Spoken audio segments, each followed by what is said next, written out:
already, let's not forget, Nigeria as a country is a signatory to the United Nations Convention Against Corruption. Now, what happens is once you're a signatory, you are supposed to comply with all the articles. Now, under preventive mechanism, open budget is there, clearly. Yeah. And when you break down to the sub variables there, your budget, how much you are generating from whether you are borrowing or you are taxing, how much you are expending is supposed to be there. Then your budget implementation report is clear. That's very clear. Article 6, public sector, Article 7, all down to Article 8. Now, what is asking for? Our center, maybe we're not doing lots of advocacy, we're already doing it for the subnational level. They have done the country survey. We are doing every MDA survey. For the last 4 years, the minimum we have done in a year is 600 federal government institutions. They will go to state government, we'll do all the state governments. They will go to the local government, we'll do all the 704, which I told you we don't even get anything there anyway, so there's really nothing to publish. That's just the truth. But we are doing them.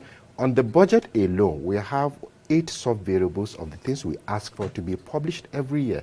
And you know, it's a strict liability thing. It's either you have it on your website or you don't have it. So there's nothing to just worry about. So I'll give you, it's in the public domain. Maybe we need to do more advocacy for people. We've been doing it for, every September, in every year of September, which is the UN United Nations Day for Universal Access to Information, we release that report every year, you know, for the federal and subnational level. So that is already done, and I've already told you it's very poor. There's improvement, especially at the federal level. There's a lot of improvement. And I say government, some are doing well too. Ekiti have always been doing well, some are doing well. So that is already there. So for the implications, you can't go as a country. You sign to the convention, to the United Nations Convention Against Corruption. You go and sign up to the OGP Action Plan. That's Open Governance Partnership. You have signed that everything will be open. You have gone to the UK Anti-Corruption Summit 2016. You go and sign.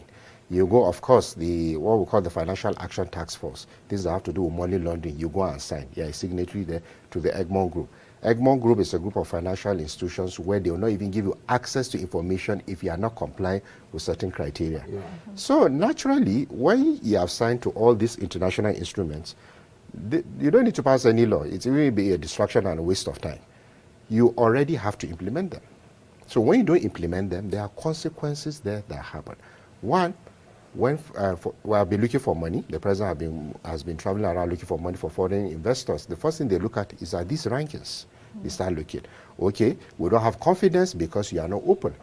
And openness, transparency is the major pillar for accountability.